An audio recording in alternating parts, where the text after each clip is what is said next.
Superintendent صاحب نے شرط یہ رکھی کہ منہ پہ اتنا کس کے کپڑا باندھو کہ چیخ کی آواز نہ آئے. یہ نہیں مانی ہم نے ان کی. دیکھیے جو بات جو دلیری ہماری ہے وہ مانیے, چیخ ہماری متواتر نکلی. ہم فیض کے پیروکار ہیں, خاموش کہاں رہتے.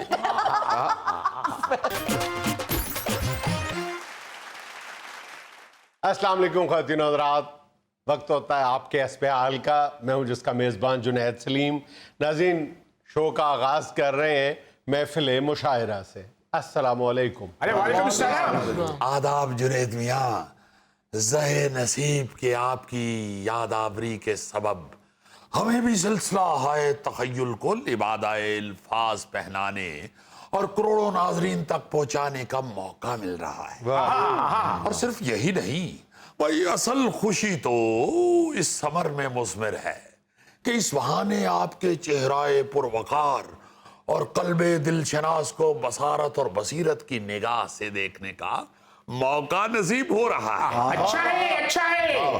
اور اس تمہید موضوع کا پس منظر یہ بھی ٹھہرا کہ آج تناول ماہ خضر کے بغیر نہ جائیں گے. آج تو شادی کارڈ ہی پٹ ڈالا, دل مو لینے والی بات کر دی. جی, اطلاع عرض کیے دیتے ہیں تاکہ سند رہے اور بوقت ضرورت کام آ سکے. اور اس کھانے میں صرف ایک کام اضافی کیجئے گا, ہلدی ذرا زیادہ ڈلوا دیجئے گا, کیونکہ اندرونی زخم بھرنے کے لیے ہلدی سنا ہے انتہائی کارگر ثابت ہوتی ہے.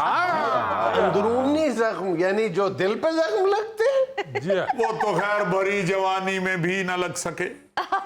آپ کی بھابھی نے اس سے پہلے ہی بیرونی زخم لگا کر ساری توجہ ان کی جانب مبذول کرا دی. کیا چاہتے ہو توجہ ہٹانے والے؟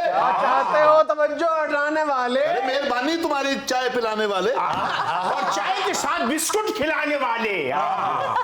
بھائی یہ جو اندرونی زخم اس سر پھٹول کا نتیجہ ہے جن کا واحد ذمہ دار اگر کسی کو ٹھہرایا جا سکتا ہے تو وہ تمنیاں میاں ہیں. ان کو تو اندرونی چوٹ بھی کچھ 3.5 کلومیٹر اندر لگی ہوگی. ارے بھائی انہی کی وجہ سے خون خرابہ ہوا. جی بالکل. ارے بھائی میں نے تو سوچا تھا فین بڑھ جائیں گے اور کچھ لفافے بھی میسر آئیں گے. جنید میاں داستان زیادہ دکھی ہے. اگر مناسب سمجھیں تو ہلکا ہلکا دکھی میوزک یا سرنگی کا ساز لگا دیجئے.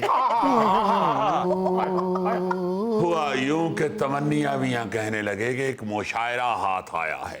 اچھا. اور فی شاعر 2,000 روپے بھی ملیں گے. لیکن ایک چھوٹی سی قباحت ہے کہ مشاعرہ سینٹرل جیل میں ہے.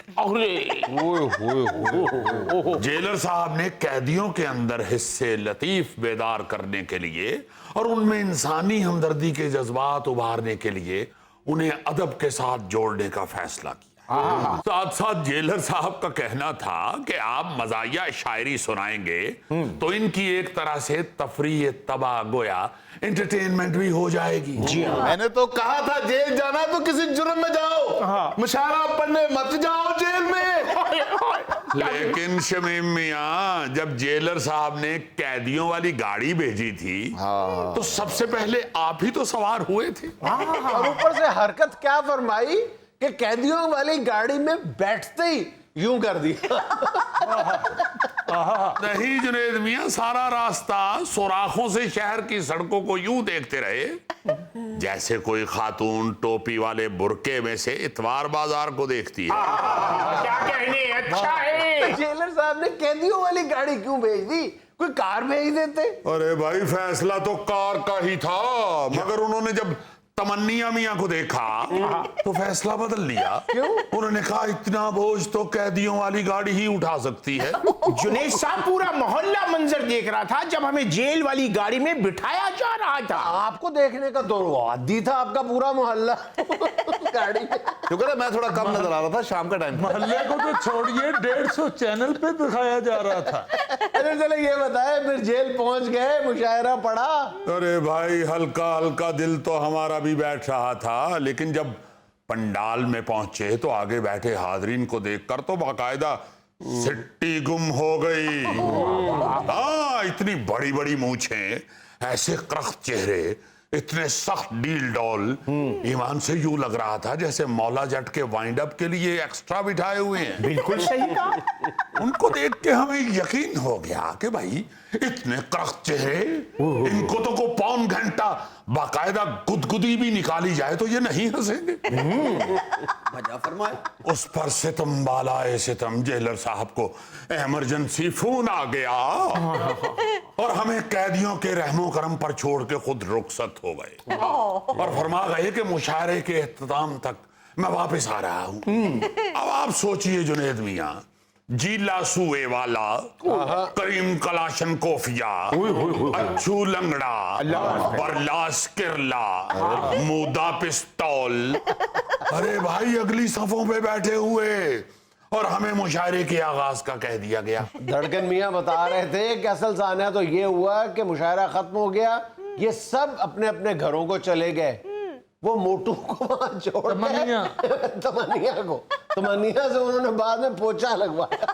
جی ہاں بالکل۔ اور جنید میاں ستم پہ ستم یہ ہوا، وہ جو سپریڈنٹ نشانی لگاتے ہیں ملاقاتی والی، پسینے سے شرابور ہو کے تمنیا میاں وہ نشانی مٹا بیٹھے۔ حالانکہ ان کو نشانی بھی اتنے چوڑے برش سے لگائی۔ زندگی اندھیر۔ بھائی ابھی مشاعرہ شروع نہیں ہوا تو آگے سے کن ٹٹا فرمانے لگے کہ پچھلے سال بھی کچھ شاعر آئے تھے، اچھا وہ ہنسا تو نہیں پائے تھے، البتہ کچھ قیدیوں کی قید میں 3 مہینے اضافہ ہو گیا تھا۔ ہم نے پوچھا بھائی وہ کیوں؟ کہنے لگے کہ شاعروں کو بہت مارا تھا۔ آپ لوگوں کو پینٹی شینٹی پڑی؟ ارے شاید عزت بچا کے نکل آتے، مگر کیا بتائیں آپ کو، یہ زخمی میں آپ کو پتہ ہے ذرا شوخے پائے گئے، یعنی پھکڑوں کڑوں شعر سنا رہے ہیں اور سناتے بھی 3 دفعہ۔ آگے سے کوئی یہ بھی نہیں کہہ رہا مقرر اور خود ہی مقرر ہو رہے ہیں۔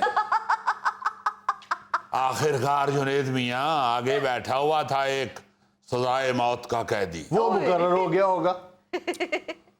ارے وہ مقرر ہو گیا، پاس پڑا ہوا تھا ایک لوہے کا پائپ، اس نے پوچھا نام سزائے موت کا قیدی اور لوہے کا پائپ، اسی تو سن نہیں سکتے۔ بھائی اس نے صرف یہ پوچھا ہے کہ موصوف کا نام کیا ہے، ہمارے منہ سے نکلا زخمی میاں۔ جی کہنے لگے بھائی نظر نہیں آ رہے، زخمی کرنے پڑیں گے۔ ہائے ہائے ہائے ہائے ہائے، شکر کرے انہوں نے یہ نہیں کہا کہ پہلے تو اس کا نام زخمی تھا، 5 منٹ بعد مقتول ہو جائے گا۔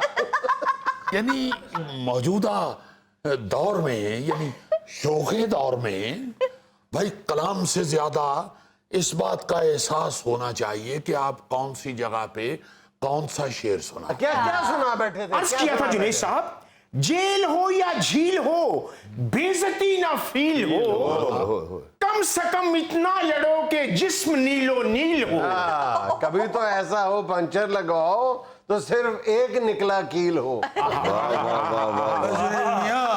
پنکچر لگوانے والے ہی ہو گئے، اتنا مارا انہوں نے۔ بھائی ہم نے تو اسی وقت یہ فیصلہ کر لیا کہ یہاں نہیں سنائیں گے، سیدھا سیدھا کہہ دیں گے کہ بھائی ہم تو ان کے مینیجر ہیں، شاعر ہیں۔ یہ بھی غلطی ٹھہری جب ہم نے یہ اشارہ کیا کہ ہم ان کے مینیجر ہیں، اور یہ سن کے بھی ایک ڈاکو کھڑا ہو گیا، کہنے لگا آپ ان کے مینیجر ہیں؟ میں نے کہا جی ہاں۔ جی جی ہو جنید بھی، ان کو تو انہوں نے کچھ نہیں کہا، تھپڑ اور گھوسے اس قسم کے ہم پہ برسائے گئے، صرف اس بات پہ کہ بھائی کیوں دھوکہ دے رہے ہو۔ میں نے کہا بھائی کس بات کا دھوکہ؟ کہتے ہیں بالکل اسی طرح ہمیں کسی نے ایک امیر آدمی دکھایا تھا کہ اس کے گھر میں ڈکیتی کر لو، ہم نے رنگت سے یہ اندازہ لگا لیا تھا کہ اس کے گھر میں تو بھائی چھان بورے کے علاوہ کچھ ہوگا نہیں، آپ اگر ان کے مینیجر ہیں تو ان کے پاس کیا ہوگا۔ یار عجیب، آپ انٹرٹین کر کے ہیں قیدیوں کو۔ میں نے کہا آپ ظاہری حالت نہ دیکھیں، آپ ہمارا کلام سنیں۔ ہاں پھر کلام سن کے بھی مارا انہوں نے۔ تمنیا میاں کے اوپر تو ایسے قیدی گر رہے تھے جیسے گڑ کے اوپر مکھیاں۔ کلام کیا سنا بیٹھے تھے جس میں پھینٹی پڑی؟ کیا پھر کھائیں گے پینٹی؟ نہیں ہم تو نہ ماریں گے آپ کو، ہم تو ہر ہفتے سنتے ہیں. دیواروں کو مل کر دھونا اچھا لگتا ہے. دیواروں کو مل کے دھونا اچھا لگتا ہے. ہم بھی شوہر بن جائیں گے ایسا لگتا ہے. یہ کوئی ہے مارنے والی بات؟ یہ مارنے والی تو نہیں، قتل کرنے والی. شادی دفتر کو وہ جس حسرت سے تکتا ہے یا اخبارہ ازلوں کا یا رنڈوا لگتا ہے. فیس بک پہ جو ٹام کروز کے جیسا دکھتا ہے سچ میں دیکھو تو دریائی گھوڑا لگتا ہے. تیرے ہاتھ میں کہاں سے آیا آئی فون نیا؟ چوروں کا ہے، نکلی ہے یا چھینا لگتا ہے. بس جنید میاں اس شعر کے بعد پینٹری میں برکت پڑ گئی. ارے بھائی ان کی پھینٹی ابھی بھگتی نہیں تھی ہم نے. روشنی نہ آ رہی. اوئے ہوئے ہوئے ہوئے ہوئے. زخمی میاں آپ کو معلوم ہی ہے، اللہ معاف کرے. شوخے بھی ہیں اور چھچورے بھی ہیں. وہاں پہ خواتین قیدی بھی تشریف فرما تھی. اس میں ایک ہماری جو معزز خاتون قیدی تشریف رکھتی تھی، ہر شعر اس کو دیکھ کے پڑھ رہے تھے. جنید میاں کو 7ویں 8ویں شعر پہ ڈپٹی سپرنٹینڈنٹ نے ہلکا سا کھنگورا مارا. سگریٹ پیتے تھے، ذرا کھنگورا موٹا تھا. اچھا. موصوف کہنے لگے کیا ہوا؟ انہوں نے کہا احتیاط کیجئے، یہ اپنے 4 شوہر قتل کر کے آئی ہوئی. کچھ دیر تو یہ کھنگورے کو دانت سمجھتے رہے.